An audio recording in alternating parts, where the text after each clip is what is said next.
Señor y Dios, te damos gracias por este tiempo que nos permites para conocer tu palabra. Te damos gracias por los que estamos aquí presentes, que nos permites poder escuchar y poner nuestro corazón para poder aprender lo que tú nos quieres mostrar en esta clase hoy a través de tu palabra y de lo que tú pongas para el día de hoy en las palabras y los pensamientos de Nico. Ponemos a tus manos el camino de mi mamá, de Esperanza, de Gabino, que los traigas con bien en tu voluntad y los cuides de cualquier peligro. Ponemos en tus manos este tiempo y permite que sea de bendición para nuestras vidas. En Cristo Jesús. Amén. Amén. Bueno, vamos a recapitular un poquito lo que vimos rápidamente el último estudio. Empezamos a ver la obediencia que va ligada a la fe, como el sol y el águila, no puede estar separada. Si yo digo que tengo fe, tengo que mostrarla en mi vida. Si no, me estoy autoengañando, tengo una fe muerta, no sirve para nada. Aunque pueda tener la sana doctrina intelectualmente hablando, no es sana doctrina si no la vivo. Para eso es la sana doctrina. Y veíamos el ejemplo de Noé, que trabajó por Dios. También vimos a Abel, en la adoración a Dios, le llevó un sacrificio correcto. Enoc anduvo con Dios también, no murió, se lo llevaron. Noé le creyó a Dios porque andaba con él y le obedecía. Entonces también veíamos que Dios advirtió a Noé de cosas que él no conocía, por ejemplo la lluvia, y creyó a Dios cuando él construyó el arca. Y vemos también que Noé dejó todo y comenzó a construir el arca. Después vimos la brea, la palabra brea, que es kofer o kafer, y significa expiación. Ahí veíamos un simbolismo muy interesante con el arca y con Jesús, porque entonces podemos ver aquí que la brea en la vida del creyente es la sangre de Cristo, que igual nos libra, es como el arca simbólicamente hablando Jesús, que nos libra del juicio que queda afuera. Allá fue el agua, pero ahora es espiritual, referente al pecado, a la condenación del pecado y todo lo que conlleva pues no estar en Cristo. En ese sentido Jesús es la brea, y ahí nos quedamos el estudio anterior. Y vamos a empezar a ver Génesis 6:15. Génesis 6:15, por favorcito. Ahí vamos a comenzar. Sí. Y de esta manera le harás de 300 codos la longitud del arca, de 50 codos su anchura y de 30 codos su altura. Bueno, ahí vemos el mandamiento de Dios, cómo quería el arca. Dios dio un proyecto verbal a Noé porque se lo habló, se lo dijo. Y como es de su conocimiento, hay variedad de opinión en cuanto a qué medidas del codo antiguo al de hoy podría haber sido, ¿no? Pues tenía como un patrón la distancia entre el codo y el dedo de un hombre. Pero en términos generales, las dimensiones del arca serían de unos 150 metros de largo aproximadamente, para darle un cálculo ya al día de hoy, a nuestra medida de hoy. Aproximadamente unos 100 metros de largo y 25 metros de ancho, 15 metros de altura más o menos. Tendría la altura de un edificio de que será unos 4 pisos, aproximadamente la altura. Entonces 150 metros de largo, 25 metros de ancho y 15 metros de altura, más o menos a la altura de un edificio. Ya que el arca tenía 3 pisos, no era solamente de un piso. Originalmente tenía 3 pisos y su área total era de aproximadamente 31,000 metros cuadrados adentro, de acuerdo a los 3 pisos que tenía. Y sería más que, digamos, para entenderlo un poco mejor, sería más que 20 canchas de baloncesto. El área que tenía, el área total del arca. O sea que era enorme, no era chica, era enorme. El tamaño la coloca en la categoría de los grandes barcos del mundo moderno que ha habido. Creemos que que esta arca tuviera la forma de un ataúd. Así era la forma más o menos, porque estaba toda cerrada. Nada más tiene una ventanita.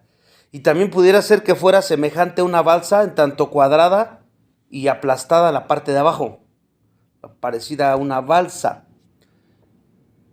Cierta vez, un instructor, contándoles una historia para entender un poco mejor esto, un instructor dio una plática a los almirantes en la Academia Naval de Annapolis, de allá de Estados Unidos.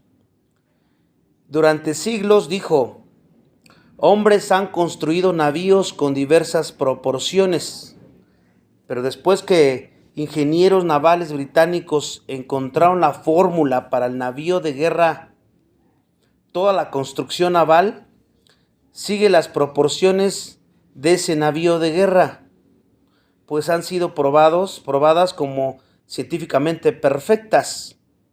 Después comentó: las proporciones del navío de guerra son exactamente las mismas del arca. Dios, como podemos ver, sabía construir barcos. Él fue el que dio la orden a Noé. Y luego vamos a ver Génesis 6:17. Génesis 6:17. Y he aquí que yo traigo un diluvio de aguas sobre la tierra, para destruir toda carne en que haya espíritu de vida debajo del cielo. Todo lo que hay en la tierra morirá. Ok, ¿por qué les estoy diciendo esto, hermanos? Porque estamos viendo que Dios le mandó a hacer algo a Noé que él ni sabía, ni conocía, ni nada. Sí había me imagino que había unos tipo barquitos o lanchas para pescadores, pero chiquitas, no de estas dimensiones, ¿no? Y sin embargo él empezó a hacerlo. Esa es la primera cosa que él creyó y que empezó a construir, empezó a trabajar. La fe lo llevó a la obediencia, a una acción que tenía que hacer. Después vemos la lluvia. Aquí la vemos, lo que acabamos de leer. Debiera ser difícil para Noé comprender, pues él no tenía ninguna idea de lo que era una lluvia. Génesis 2:5, vamos a ver qué dice Génesis 2:5.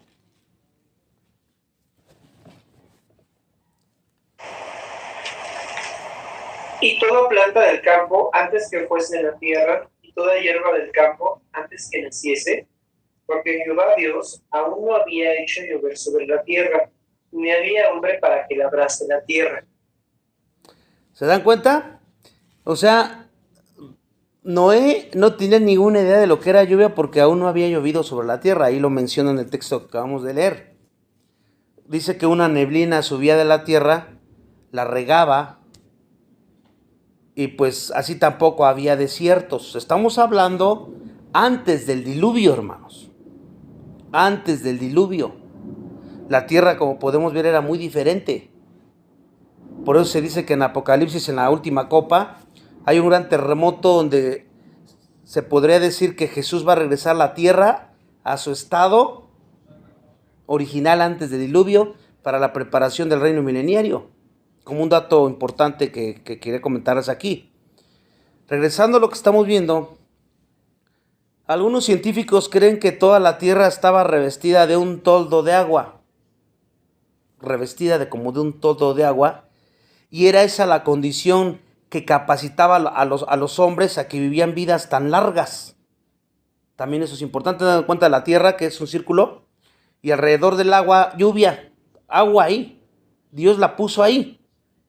Ahí estaba flotando, por decirlo de esa manera, y por los rayos del sol no daban directamente, como después que vino el diluvio. Entonces esa también pudo haber sido una condición. ¿Por qué los hombres vivían tanto antes del diluvio también? Los rayos solares, los que eran nocivos, no penetraban ese vapor que estaba alrededor de la tierra, y así el proceso de deterioración pues, era muy lento, tanto para las plantas, para los animales, para los hombres.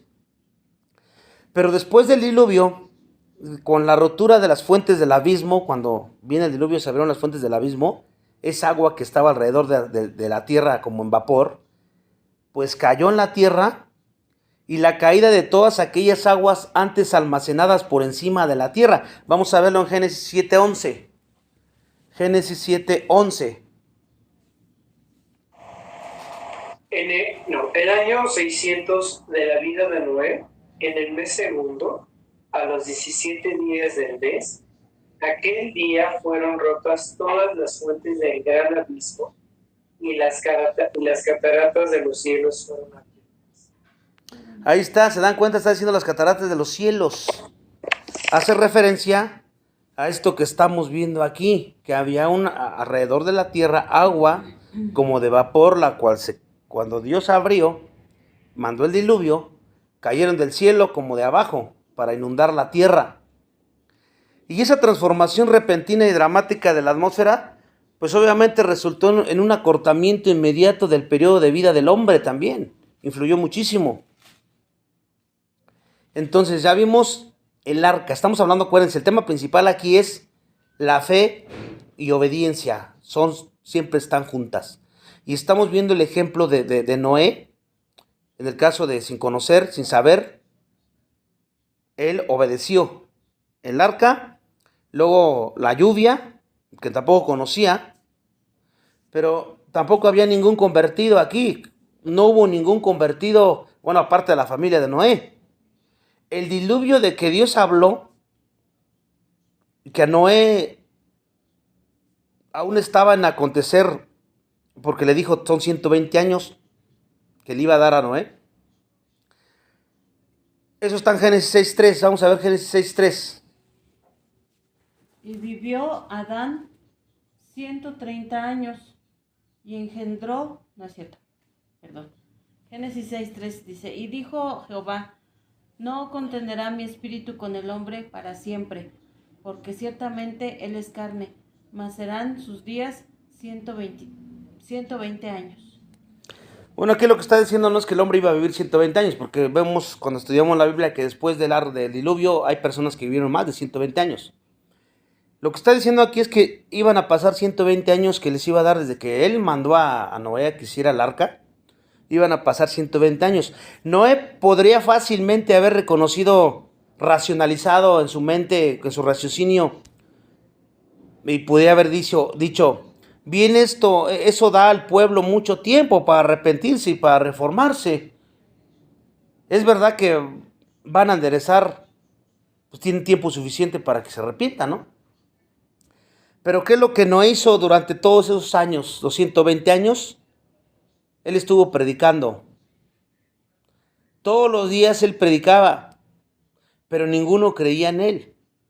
Y ahí vemos la gran diferencia entre la fe del creyente verdadero que obedece sin cuestionar y aunque no entienda, a todas las personas que él estuvo predicando y que lo tiraban de a loco. No le hicieron caso. Como predicador, eso sería muy difícil de aceptar. A cualquier predicador que usted predique y que nadie te haga caso, ¿no? A nosotros en algún momento nos ha pasado, estás predique el evangelio y parece que nadie te pela, nadie te hace caso a tus predicaciones. Entonces, Noé continúa y siguió transmitiendo el mensaje durante esos 120 años. O tal vez solo una probabilidad, Noé comenzara a cuestionar. Tal vez haya comenzado a preguntarse, ¿será que hay algo de errado conmigo? ¿Por qué las personas no me creen? Entonces es una probabilidad, no es que la Biblia lo diga, ¿verdad?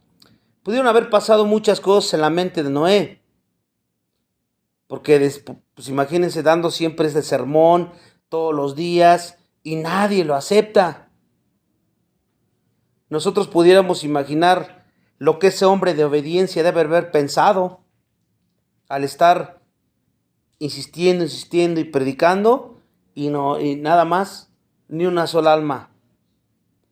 Las personas que pasaban apuntaban hacia él, poniendo un dedo en las cabezas y diciendo, podría haber estado diciéndole de él, allá va aquel Noé que está loco. Aún si el diluvio viniera, ¿cómo es que esa cosa va a flotar? Pues al ver el barco de esa dimensión. Pues imagínense, especialmente con todas las especies de animales dentro del arca. Y podrían haber pensado, no tiene ni ancla, ni mástil, ni vela, nada. Porque acuérdense que era como un tipo de ataúd, cerrado. Pero fíjense que en todo, Noé creyó en Dios y él obedeció a Dios. Y esto nos lleva a ver la promesa aquí. Génesis 6:18. La promesa, Génesis 6:18.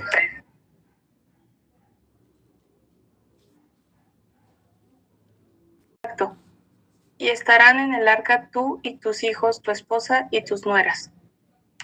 Aquí vemos la promesa, hermanos. Entonces, la promesa que le dio Dios a Noé.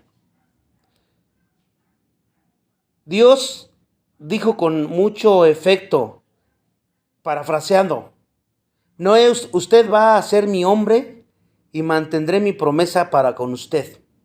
Probablemente así, parafraseando lo que Dios le dijo. ¿Y cuál era la base de esta promesa? Sin embargo, Noé halló gracia delante del Señor. Noé halló gracia. ¿Por qué? Por la fe. La fe que él, al creerle a Dios y empezar a obedecer todo lo que él dijo. La gracia no estaba en Noé, como se pueden dar cuenta. Estaba en los ojos del Señor. La gracia pertenecía estrictamente a Dios. Y para dar a quien le apruebe, a quien él apruebe, Dios es el que decide, ¿no? Noé no era diferente de cualquier otro hijo de Dios. Y más tarde, después del diluvio, él iría a pecar de manera muy trágica. Vamos a verlo en Génesis 9:21. Génesis 9:21. Okay. Dice 9:21, y bebió del vino y se embriagó y estaba descubierto en medio de su tienda. Fíjense, Noé halló gracia ante los ojos de Dios. Pero no fue porque Noé fuera perfecto. Porque a veces las personas creen que Abraham, Noé, Isaac, Jacob tenían algo diferente de las demás personas, de los demás hombres, Moisés, y que por eso recibieron la gracia de Dios. No, hermanos. Ellos eran igual de pecadores que todos los demás.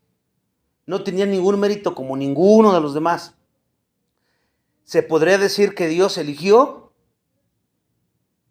porque somos salvos por gracia, por medio de la fe, y aún la fe no es de nosotros, Dios nos la da, pero es por pura gracia, un regalo inmerecido, que Él, ¿por qué lo hizo? Porque así le plació a Dios, porque Él quiso elegir. Él puede hacer lo que Él quiera porque es el Dios verdadero, no podemos cuestionar eso.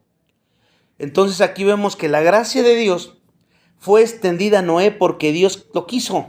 Y nada más con eso tenemos que quedarnos. El Señor se mostró misericordioso para con Noé, para salvarlo y hacer con él una alianza. Génesis 6, 19, 21. Génesis 6, 19, 21.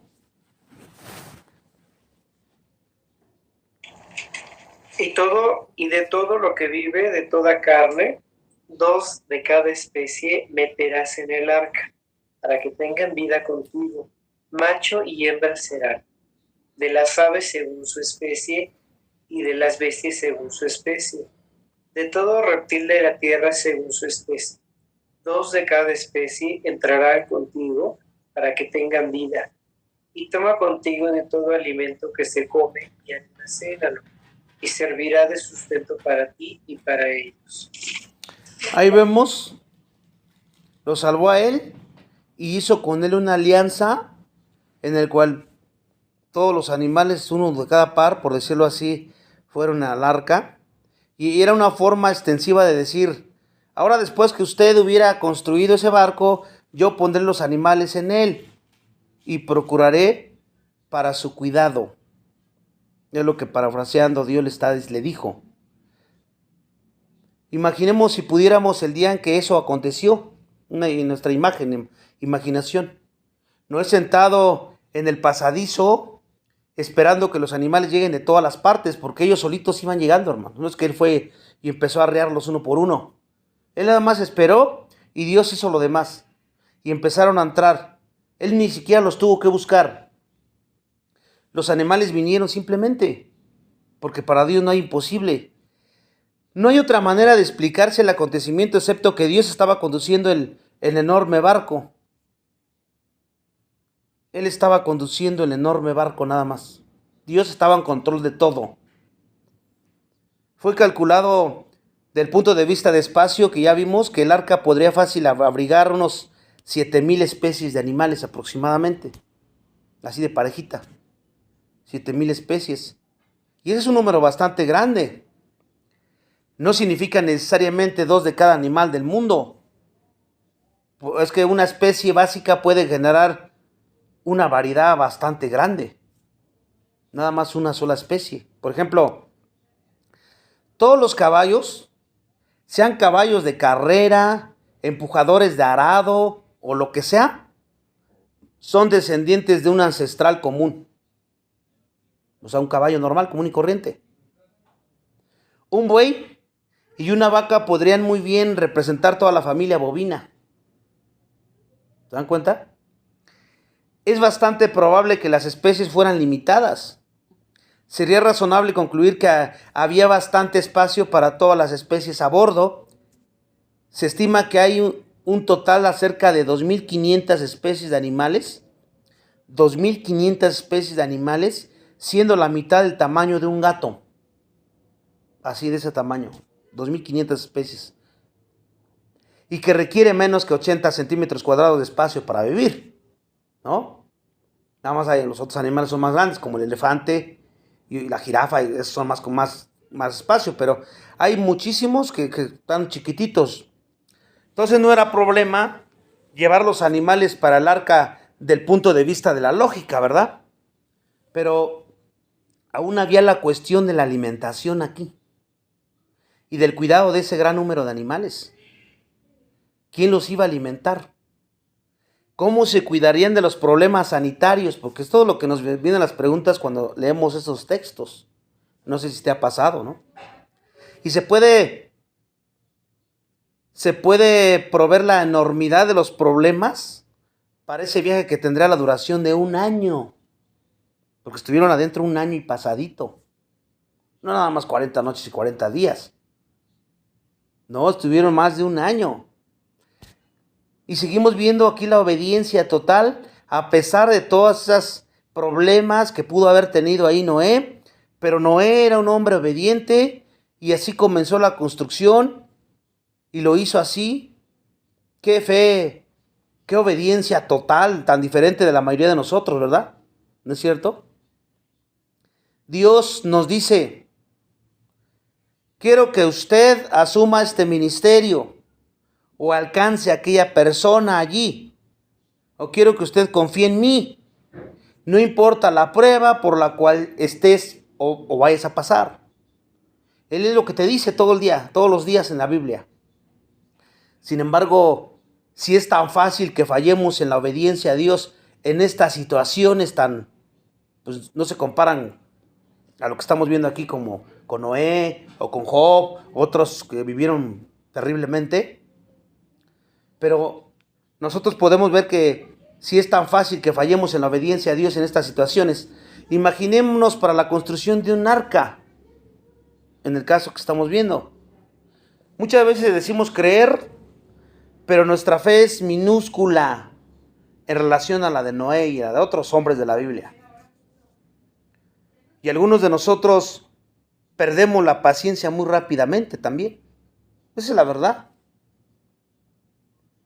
Obedecemos por un rato, por un momento, por una semana, y después ya se nos olvida y empezamos a hacer las cosas a nuestra manera, confiando en nosotros y haciéndolo, como yo digo, con pecados de orgullo, de egoísmo, y ya se nos olvidó todo.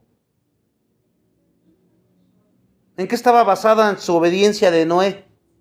Porque él pudo. Aproximadamente 120 años. Y luego los que estuvo en el arca, 1000 años y pico. Pues es muy sencillo. Muy sencillo. 1000 días, perdón, dije 1000 años, ¿verdad? 1000 días que estuvo en el arca. ¿En qué estaba basada su obediencia? La vuelvo a preguntar. En la palabra de Dios.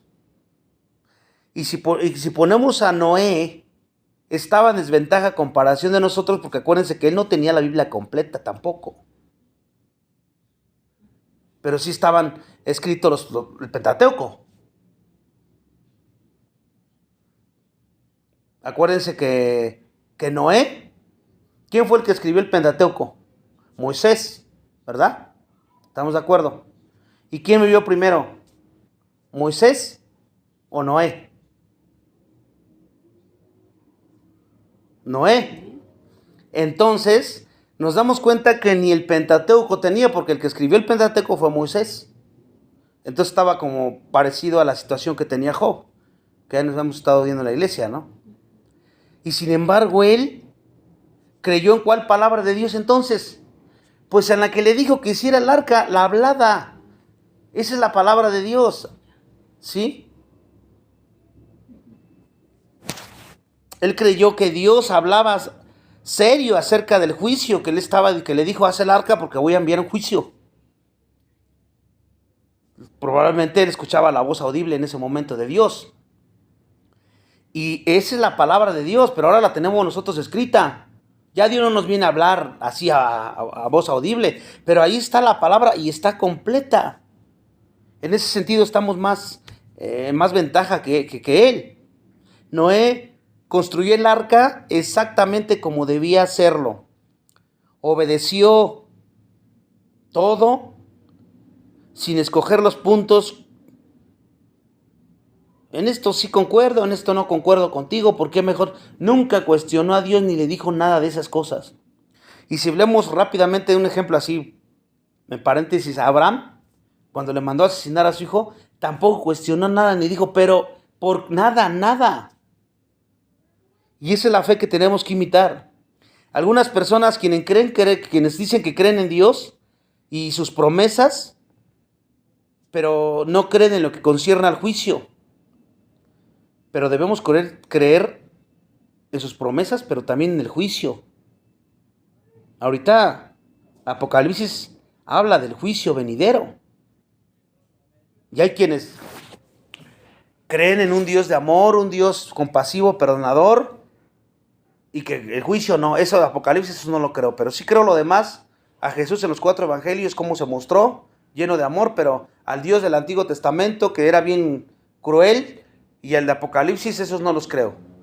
Pues eso es completamente pecaminoso. Dios es el mismo ayer, hoy y siempre. Lo que pasa es que no hemos entendido al Dios de la Biblia, porque no conocemos la Biblia en su contexto correcto, y por lo tanto la pervertimos. Charles Spurgeon, él dijo, aquel que no cree que Dios castigará el pecado, no creerá que Él perdonará a través de la sangre expiatoria. O sea, tienes que creer todo o nada, te guste o no te guste. En tu pensamiento finito, pecaminoso, porque hay cosas que no nos desagradan, pero aunque no las entendamos a veces, tienes que creerlo porque está en la palabra de Dios. Y hay quienes, Spurgeon dice que desafío a aquellos que profesan al Señor a que no sean incrédulos en cuanto a las terribles amenazas de Dios para los impíos. Dios es un Dios de amor, pero también es fuego consumidor. Y Apocalipsis lo muestra clarísimo. Es santo, es justo y por lo tanto tiene que hacer justicia. Y sigue diciendo Spurgeon, crean la amenaza aunque ella sea espeluznante. Crea aunque la naturaleza se esquive de la condena. Pues si usted no cree, el acto de desacreditar en Dios en una cuestión lo llevará a desacreditar otras cuestiones sobre Dios. Fin de la cita de Spurgeon. Ahora, regresando a Noé. Noé creyó en Dios no solo en la promesa de seguridad en el arca, sino también en que habría repentina destrucción en el mundo. ¿Se dan cuenta? No nada más creyó lo que le convenía, lo bonito que se vio, sino también va a haber un juicio. y por eso se puso a trabajar. Él creyó en ambas partes, creyó totalmente en Dios. Por lo tanto, la primera cosa que solidificó la fe de Noé fue que él creyó y atendió la palabra de Dios. Estamos hablando de la fe genuina, para que nos examinemos nuestra fe de nosotros como creyentes. ¿Dónde estamos? ¿Cómo estamos? Nada más se trata de creer lo bonito, lo que nos conviene, y lo demás, eso no quiero saber, ni me interesa saberlo. Ahí hay un problema. Ese es el primer punto. Él creyó y entendió la palabra de Dios. Porque si tu fe está cimentada en la palabra de Dios, bien sólida y bien firme, pues tienes que entender la palabra de Dios en la interpretación correcta. Porque si no, tu fe está cimentada en una interpretación errónea y te va a llevar a vivir vidas erróneas, como muchas veces ocurre en creyentes profesos. Ahora, el segundo punto es que en obedecer a Dios, Noé rechazó al mundo. Hebreos 11:7. Hebreos 11:7. Por la fe Noé, cuando fue advertido por Dios acerca de cosas que aún no se veían, con temor preparó el arca en que su casa se salvase. Y por esa fe condenó al mundo, y fue hecho heredero de la justicia que viene por la fe. Ahí estamos viendo, primero vimos que él creyó y entendió la palabra, y eso lo tenemos que aplicar nosotros para nuestra fe. Lo primero es creer y entender la palabra, y eso te puede llevar años, porque la Biblia no se entiende así nada más orándole a Dios o místicamente o entendiendo unas partecitas nada más y conformarme con superficialmente conocerla. No. Tenemos que tener un panorama completo de la Biblia, que mínimo conozcas toda la Biblia sin necesidad de estar, que te pregunten, a ver, nárrame la Biblia, y tú le des un panorama completito. Y para eso pues necesitas estudiarla toda. Pero es necesario, porque si no, no crecemos, no maduramos. Entonces lo primero que hizo. Pero el segundo punto que también y nos lleva a nosotros en la práctica es pues rechazar al mundo. Y cuando digo mundo no me refiero a las personas, me refiero a sus filosofías. Todas sus filosofías, todos sus principios con los que ellos viven, separados de la palabra de Dios, de la verdad. Entonces aquí vemos en Hebreos 11:7 cómo el autor está hablando también de lo que estamos viendo aquí con Noé. Y es verdad que Noé era un predicador de la justicia, pero ¿cómo es que él predicaba? ¿Y saben cómo es de qué predicaba? Porque pues todavía no había... Bueno, el Evangelio está en Génesis 3:15. Pero recordemos que aquí, a estas alturas, Noé no tenía mucha... En este momento las únicas palabras de Dios que tenía es: haz el arca porque voy a mandar un juicio. Entonces, ¿cómo predicaba? Pues eso, construyendo un arca. Esa es la forma que él estaba predicando. Y los demás lo veían y decían, pues está loco. Pero él les predicaba, va a venir un juicio. Dios dijo. Por decirlo de esa manera, ese era lo que él predicaba. Ese era su sermón. Las acciones que las personas veían. A veces tú puedes dar un sermón de esa manera con tu vida, en la forma que te comportas, en la forma que vives, que las personas vean que eres alguien diferente. Seas joven, seas adulto, seas casado, seas soltero, seas lo que seas, tienes que ser la diferencia a las personas. Tienes que ser la luz, tienes que ser la sal de la tierra. Y eso las personas lo notan. Pero si somos iguales y nos influimos por ellos o por ellas, en vez de al revés, pues ahí no hay ninguna diferencia. Noé, su vida al construir el arca, esa era su acción que hacía, era su sermón. Cada vez que alguien pasaba, lo escuchaba o lo observaba, cuando les decía, o nada más lo miraban, que lo veían que estaba cortando un árbol, pues cada persona que lo oía veía un sermón vivo ahí. Una acción. La palabra de Dios hecha en práctica. Era un sermón vivo. Un sermón que decía, viene el juicio vendrá. Sin embargo, nadie creyó. En todos los 120 años nadie le hizo caso. Ni los carpinteros que auxiliaron a Noé aceptaron el mensaje. O cualquier persona que le pudo haber ayudado a cortar el árbol o llevarlo, no sé. Noé debe haber contratado muchos hombres de la ciudad para ayudarlo y a sus hijos, porque solos ellos no creo que iban a poder cargar las enormes tablas de madera que eran usadas en la construcción del arca, ¿no? Estamos haciendo suposiciones, pero pues nos llevan al ver el tamaño del arca que era, ¿no?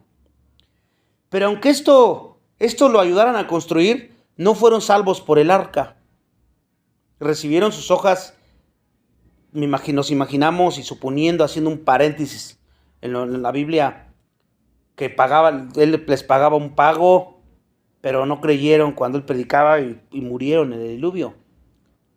Hoy también hay personas que auxilian en la construcción de la iglesia, por ejemplo, hermanos, que contratan y les pagan, y que no dudo que los pastores o alguien les llegue a predicar y les predique el evangelio, pero permanecen perdidos porque no escuchan, no hacen caso y van a perecer porque no poseyeron seguridad en Cristo, lo rechazaron. ¿Será que Dios no estaba siendo severo demasiado con ellos? Podríamos nosotros preguntarnos, indagar. Vamos a ver qué dice Génesis 6:5. Génesis 6:5. Y vio Jehová que la maldad de los hombres era mucha en la tierra, y que todo designio de los pensamientos del corazón de ellos era de continuo, solamente el mal. ¿Se dan cuenta? Aquí, este texto que me acaba de leer la hermanita, nos damos cuenta qué tipo de personas eran estas personas. Vio el Señor que la maldad del hombre se había multiplicado, dice, la tierra, y que era continuamente malo, todo designio de su corazón.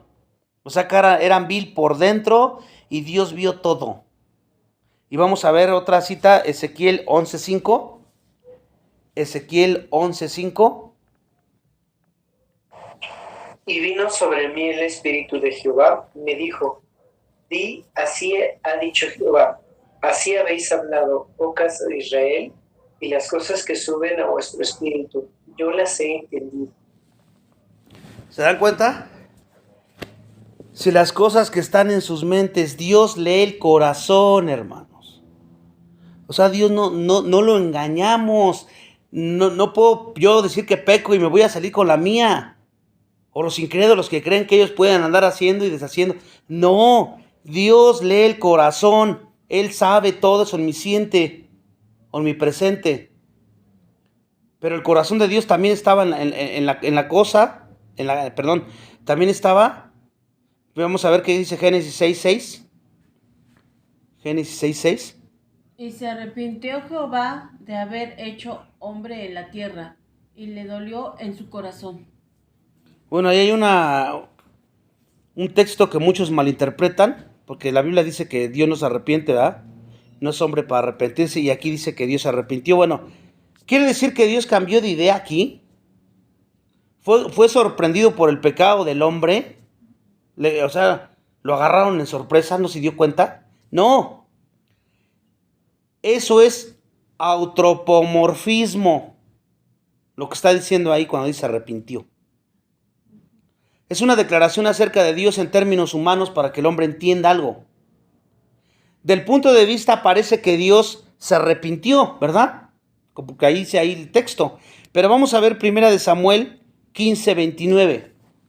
Primera de Samuel 15:29.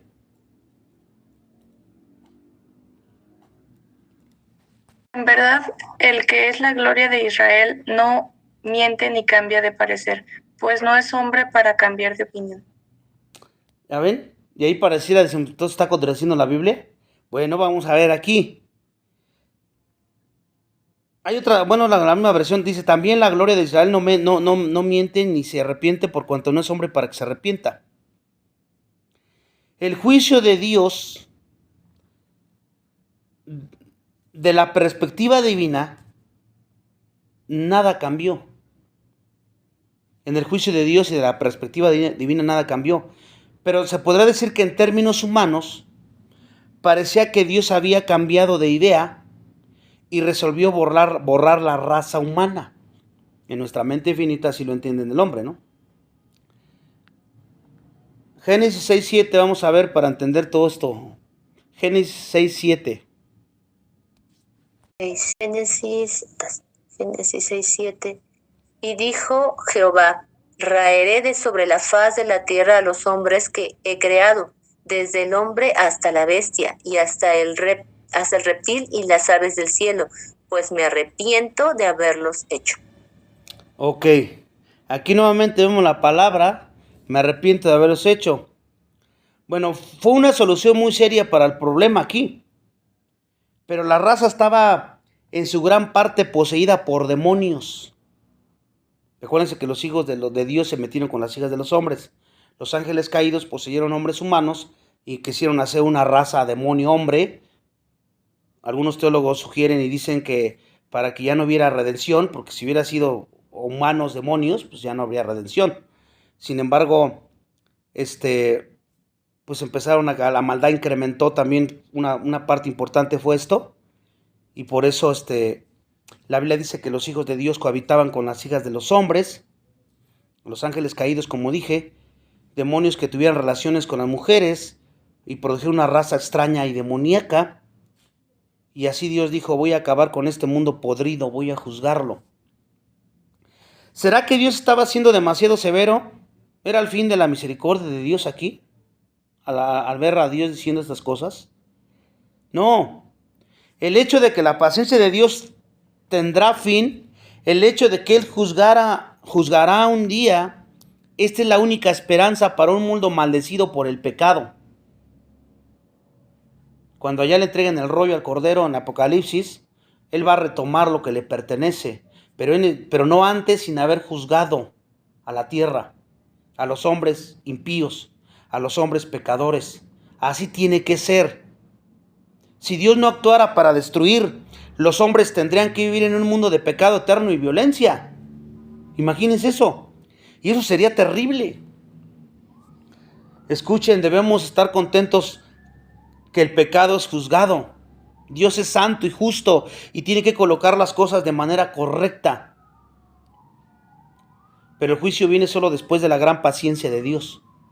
Porque primero ofrece la gracia, su paciencia y su longanimidad, pero como para que todos vengan al arrepentimiento, pero no quieren, pues por mucho que Él esté posponiendo, mientras se creen y llegan a la fe los elegidos, por decirlo así, pues tiene que llegar un momento en que se acabe la gracia, como lo va a hacer allá en Apocalipsis del capítulo 6 en adelante, que empiecen a derramar los sellos, las trompetas y las copas.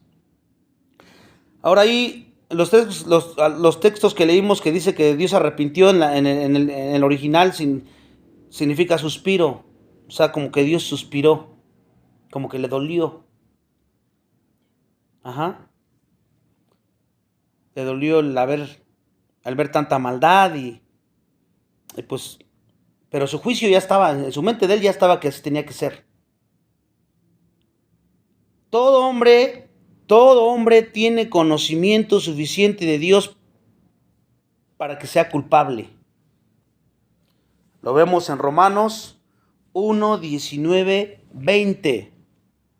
Romanos 1, 19, 20.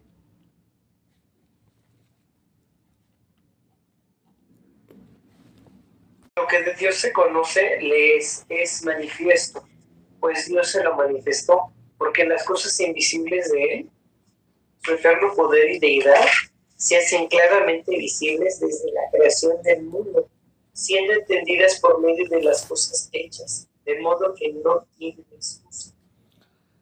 La creación,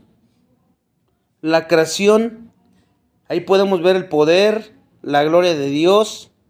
Y desde los tiempos de Adán y Eva, Dios prometió un redentor. Vemos el primer evangelio en Génesis 3:15.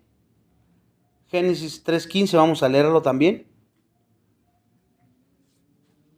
Pondré enemistad entre ti y la mujer, y entre tu simiente y la simiente suya. Esta te herirá en la cabeza y tú le herirás en el calcañar. Bueno, ahí vemos la simiente de la mujer era Jesús, la serpiente Satanás. En el momento le dio el calcañar con todo el sufrimiento que pasó Jesús, a eso se refiere simbólicamente hablando, y cuando muere Jesús, él le da un golpe de muerte en la cabeza, o sea, ya está derrotado. En ese sentido, ahí vemos el primer evangelio, en Génesis 3:15, y de aquella época en adelante, el sistema expiatorio de sacrificios estaba siendo utilizado, la humanidad sabía cómo llegar a Dios, por alguna manera. Adán fue transmitiendo a su generación. Adán vivió, acuérdense, 930 años. Y pasó tal vez la mayor parte de esos días diciendo a los hombres la verdad acerca de lo que el pecado había hecho con él y con el mundo. Porque, pues, ¿quién tuvo la experiencia de viva? Él, porque fue el que fue sacado para afuera del huerto del Edén. La predicación después vemos también la de Enoc, por ejemplo. Enoc dice que sirvió como aviso, como lo fue la predicación de Noé. Pero vino la hora en que el Espíritu de Dios ya no buscó convencer a nadie más. ¿Por qué? Porque para la época del diluvio, las personas ya conocían la verdad a través de estos predicadores que Dios levantó, pero la rechazaron. La vida de obediencia de Noé se destacaba osadamente con reprensión a los hombres de su tiempo, que eran malos todos, continuamente hacían el mal. ¿Será esto muy diferente de nuestros propios días hoy? ¿Acaso? Mateo, vamos a ver qué dice Mateo 24:37. Mateo 24:37. Mas como en los días de Noé, así será la venida del Hijo del Hombre. ¿Se dan cuenta? Noé predicó y las personas se burlaron como hoy se burlan ante la proclamación del Evangelio.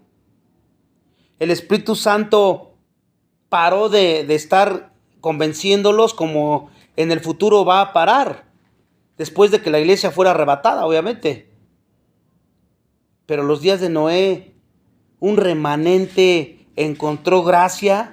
Y hoy también personas están siendo salvas por la gracia de Dios, salvos no de un juicio por inundación, sino del juicio de ¿qué? De fuego. Porque ya no iba a destruir con agua, pero dice que iba a ser ahora con fuego. Y también ya en Apocalipsis, haciendo un paréntesis también aquí, vemos cómo en los sellos, en las trompetas y en las copas, vemos la ira de Dios derramada, pero al mismo tiempo vemos la gracia de Dios, porque vemos 144,000 predicadores, los judíos, los 2 ángeles predicando y los 2 testigos. Todavía en medio de la ira de Dios mostrando gracia para que se sigan arrepintiendo, igual pues muchos todavía lograrán salvarse en la gran tribulación. Dios necesita de más hombres y mujeres como Noé, aquellos que obedecen a Dios sin que importe cuánto parezca extraño o difícil de hacer. Hombres y mujeres. Por mayor que fuera el ejemplo de Noé, no podríamos dejar el asunto de obediencia sin complementarlo con un concepto del Nuevo Testamento, porque ¿cuál es el tema aquí? La obediencia. La fe igual a obediencia. Y al ver el Nuevo Testamento perfeccionará nuestra comprensión de la obediencia, cómo lleva para el crecimiento en nuestro caso. Recordemos que iniciamos el capítulo sugiriendo que una forma por la cual se percibe si una persona es o no genuinamente cristiana, así empezamos este estudio, este tercer tema. ¿Cómo sabemos que una persona es genuinamente cristiana o no? Y ya estamos viendo que es por la medida de obediencia. Y vimos ejemplos con Noé. Pero ¿cuál es la fuente motivadora de esa obediencia? ¿Qué especie de obediencia es esa? Veamos lo que podemos descubrir ahí en 1 de Juan 2:5. 1 de Juan 2:5. Oye, hermano, tienes aquí del 3 al 5. Y en esto sabemos que nosotros le conocemos, si guardamos sus mandamientos. Y que dice, yo le conozco y no guarda sus mandamientos, el tal es mentiroso y la verdad no está en él. Pero el que guarda su palabra, en este verdaderamente el amor de Dios se ha perfeccionado. Por esto sabemos que estamos en él. ¿Se dan cuenta lo que está diciendo aquí Juan? Ya vimos el ejemplo con Noé en el Antiguo Testamento, pero era importante para llevar a más entendimiento esto que estamos tratando de enseñar. Juan Guarda su palabra y conlleva sometimiento y obediencia a la palabra. No nada más que la conozca en mi mente, intelectualmente hablando. O que esté sirviendo en la iglesia y haga todos los ministerios que sean, eso no. Está hablando de obediencia. Y la obediencia es 24/7 y todos los días de la semana. Entonces, la palabra guardamos, como ya dije, también significa es obediencia pero vigilante. Obediencia vigilante, observadora. Todo el tiempo estás observándote y vigilándote. A ver cómo te comportas, cómo reaccionas, cómo vives. Si estás de acuerdo a lo que Dios te dice o de acuerdo a tu carne, a tus propios pensamientos que te siguen arrastrando, tu pecaminosidad, y eso es lo que te hace reaccionar. Entonces andas en la carne, no andas en el espíritu. No te engañes. Eso es un autoengaño. ¿Cuál es el estilo de vida más frecuente? Pero no es una obediencia conectada a la presión o a la fuerza, tampoco. De que pues por presión o por fuerza, pues tengo que hacerlo. No decimos, bien, yo tengo que obedecer porque si no lo hago seré aniquilado por Dios o por un martillo divino. No, no es nada de eso, hermano. La obediencia es más como estoy ansioso por hacer eso. Que Dios me lo pide, ya no veo la hora de obedecerlo, de hacerlo así como Él me lo pide. Aunque me duela, aunque no lo entienda, lo que sea, yo lo hago. Yo ya no existo. No se trata de mí, se trata de Él. Entonces es lo primero. El Nuevo Testamento griego de Alford define guardar como vigilar, o guardar o mantener algo precioso. Vigilar o guardar o mantener algo precioso. Eso significa guardar. El verdadero creyente demuestra que conoce a Dios, ¿cómo? Por tener un profundo deseo en su corazón de obedecerle. Y ahí lo vemos en Romanos 7, cómo es la lucha de Pablo. Él le dolía no poder obedecer a Dios. Si yo lo que quiero, eso no hago, y lo que no quiero, eso hago. Pero él, su corazón era obedecerlo todo el tiempo. Entonces, la primera es eso, que tengas un profundo deseo en tu corazón de obedecerlo.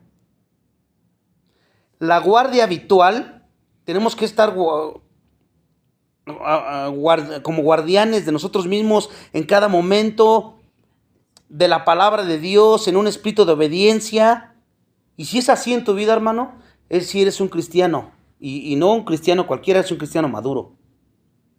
Pero si no es así, eres un cristiano débil, o peor aún, eres incrédulo o incrédula.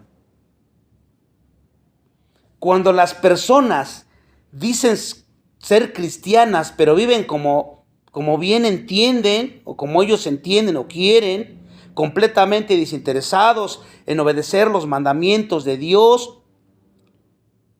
pues todo eso debilita lo que dicen que son. ¿Qué? Pues cristianos, hijos de Dios, es lo que dicen que son.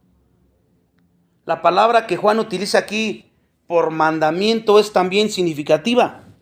Ya estamos casi terminando este estudio. En este libro, Juan usa la palabra entole por lo menos 14 veces. ¿Y qué se refiere eso de entole? Entolé. Se refiere a los preceptos de Cristo. Pero el Evangelio, cuando Juan habla sobre la ley de Moisés, él usa otra palabra que es nomos. Usa la palabra nomos. O sea, ¿qué le estoy diciendo con esto? Juan quiere enfatizar los preceptos de Cristo más que la ley de Moisés. Está por encima de la ley de Moisés. Si tuviéramos un espíritu de obediencia en cuanto a la guardia de los preceptos de Cristo, todo el Nuevo Testamento, lo que Él manda, un deseo ardiente de que sea honrado a través de esa obediencia, una determinación en obedecerlos, esto constituye prueba experimental continua de que tú y yo vinimos al conocimiento de Dios y el Señor Jesucristo. Es algo real, tu fe. Cuando una persona se hace creyente, reconoce abiertamente que Jesús es el Señor, y si lo decimos, y pues cualquiera lo puede decir de dientes para afuera. Si esta persona realmente lo pone a Él en el trono, en algo práctico, verdadero, pues esta persona, sea hombre o mujer, se va a someter con alegría a la autoridad de Cristo. Y ahora entendemos por qué el salmista decía, me gozo, me deleito en tus mandamientos. No son gravosos, decía David. Te sometes con alegría a la autoridad de Cristo. Si la persona dice, tú eres mi Señor, y lo tomas como es esa frase, sometimiento, obediencia, sin cuestionar y con alegría y con gozo, aunque a veces en nuestra mente finita pareciera que no me conviene, lo vas a hacer y la cuestión está terminada. Porque entiendes, el Señor, el curios.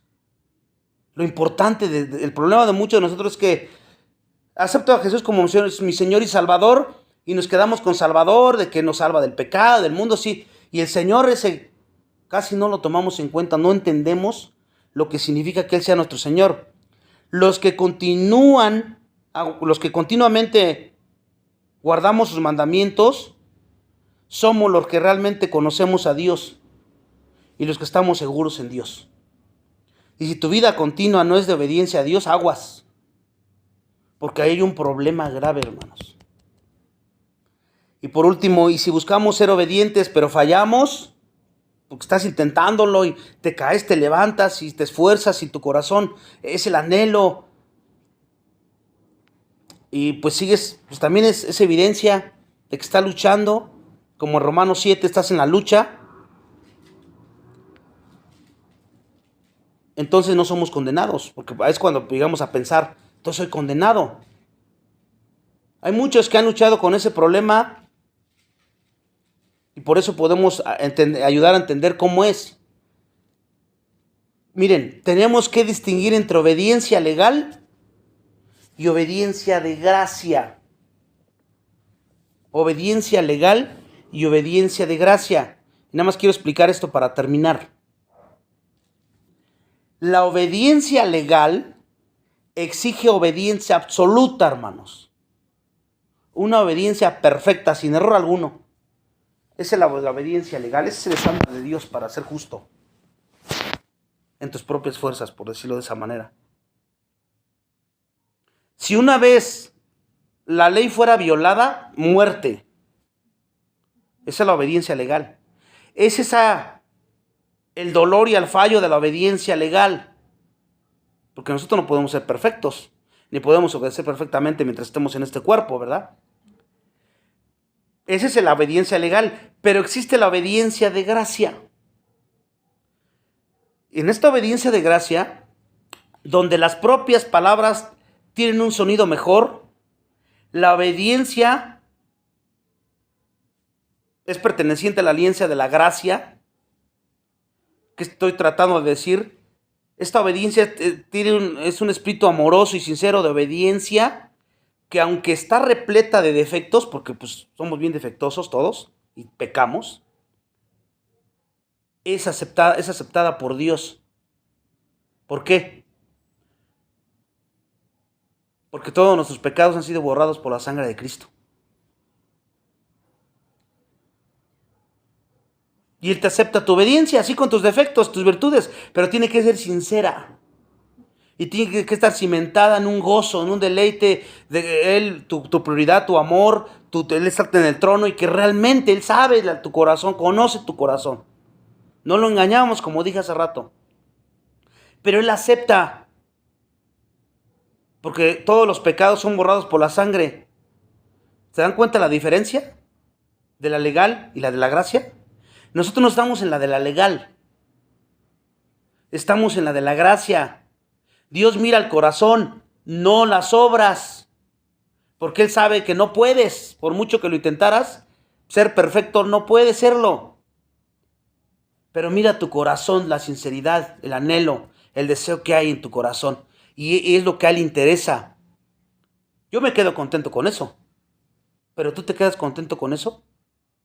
Si Dios me juzgara por la obediencia legal, pues todos pasaríamos al infierno, hermanos. Todos iríamos al infierno.